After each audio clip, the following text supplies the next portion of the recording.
Ben, agora seguindo aquí a miña esquerda con Fran Martínez Hidalgo, profesor desta Universidade de Políticas, experto en política e, además, colaborador do xornal. Bueno, gracias. Bos días a todos e a todas. Primeiro de todo, agradecer aos organizadores. Isto dá un retorno, conseguirá. Vamos, agradecer primeiro aos organizadores e as organizadoras o terme convidado, máis que nada porque, bueno, considero-me posiblemente a formiguinha entre xigantes. Non podo máis que estar honrado e terriblemente agradecido. Ademais, teño que darles a noraboa e transmitirlle a miña admiración, sobre todo polo pouco frecuente, infrecuente ou absolutamente erradicado que está o debate ideolóxico e o debate político de foros como este. Traer o debate da política, o debate da ideoloxía, falar da esquerda na universidade é, desgraciadamente, cada vez máis infrecuente. Eu que dou clase na Facultade de Ciencias Políticas, todos os alumnos supostamente deberían entrar con un pequeno grado de inquedanza por estas cuestións, pois sempre existe máis tendencia a falar de ideoloxía, a falar de política nos pasillos, nos corredores ou nas cafeterías que onde se debería falar nunha Facultade de Ciencias Políticas e nunha universidade, que é na aula e nos foros. A iso contribúe tamén o mellor que a esquerda se ten deixado levar pola dominación que o poder fai no espacio. Se nos fixamos nun auditorio como este, veremos que mentres na Ágora o interviniente estaría abaixo, o espacio situaría a opinión do que está falando por debaixo ou por menos ao mesmo nivel que a primeira persona que ten enfrente. Os auditorios teñen tendencia a poñer sempre as opinións por encima do público. O poder configura un autoritas simplemente coa altura do estrado, coa que a esquerda parece que ten interiorizado ou nos debates universitarios e nos debates que se debían dar na universidade temos interiorizado eso de que os que estamos aquí arriba, por estar aquí arriba, sabemos algo máis do que pode saber calquera de vos. E iso, home, pode ser certo nos casos de que a conferencia e as xornadas fosen sobre física cuántica, sobre astrofísica ou sobre a química inorgánica. Pero falando de ideoloxía, todos temos exactamente o mesmo coñecemento do que estamos a falar, porque todos temos o noso propio marco ideolóxico, o noso propio construto ideolóxico. Podemos debatir exactamente ao mesmo nivel. Ninguén sabe máis que ninguén sobre ideoloxía, porque a ideoloxía é algo que compartimos todos, que facemos todos e que, ao fin e ao cabo, somos todos. Igual que cando se nos fala de identidade, igual que cando se nos fala de cultura, igual que cando se nos fala de redes. As redes non son os que teñen a tecnoloxía, as redes somos todos, porque as redes facémola todos. Facémola a través das novas tecnoloxías e a fenda digital faina para quen ten ordenador e ten acceso. Pois sí, pero ata hai 16 anos, que era unha realidade esta de internet e das novas tecnoloxías desconocida en termos de conectividade e de acceso para a maior parte do planeta, 16 anos tampouco son en termos relativos, tanto tempo, as redes sociais facíamolas os cidadáns, a través da palabra, a través das cartas, a través da comunicación directa humana. Facémoslo así, basicamente, porque os tres termos da conferencia, a identidade, a comunicación e a cultura, son termos interdependentes entre sí. Non podemos falar de cultura sen falar de comunicación, non podemos falar de comunicación sen falar de ideoloxía, non podemos falar de ideoloxía sen falar de comunicación e sen falar de cultura. Non o podemos facer porque os tres son mecanismos que se interconectan.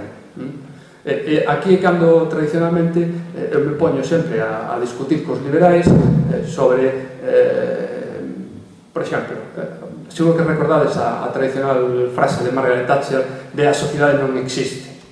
A sociedade entendida como un cúmulo de individuos, como persoas individuais que conscientemente ou voluntariamente deciden agregarse e formar unha sociedade.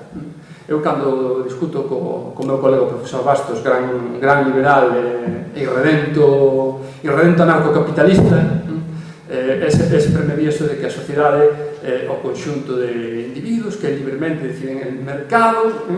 Entón, sempre lle pregunto, cando el naceu, cando tomou a decisión de anexionarse ou non a unha sociedade, de compartir algo en sociedade e en base a que o fixo.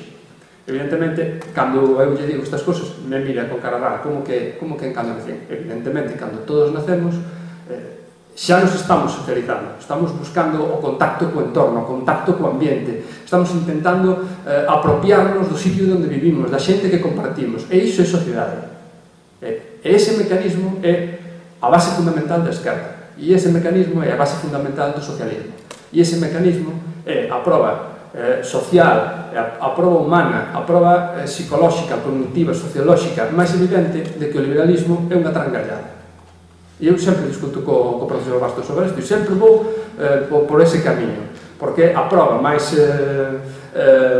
posiblemente máis fehaciente de demostrar ao liberal que a súa ideoloxía é un constructo a posteriori, é un constructo reactivo do individuo con respecto ao poder social.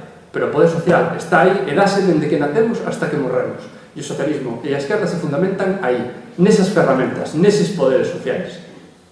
E cando falamos de algo tan importante para os galegos como pode ser a identidade, tamén temos que ter en conta que a identidade se manifesta continuamente.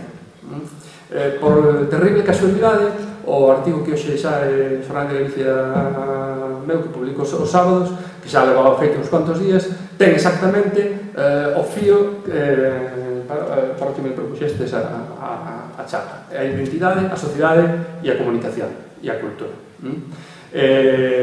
Titulas a primeira palabra, chamase a primeira palabra porque un galego expresa a súa identidade, empeza a manifestar a identidade xa coa primeira palabra cando se atopa a guerra. E vos propoño o seguinte experimento. Non hai ningún sitio, posiblemente, onde a cultura e a identidade estean tan mesturadas, tan mescoladas, se expresen tan claramente na súa diversidade como un aeroporto, como unha terminal dun aeroporto.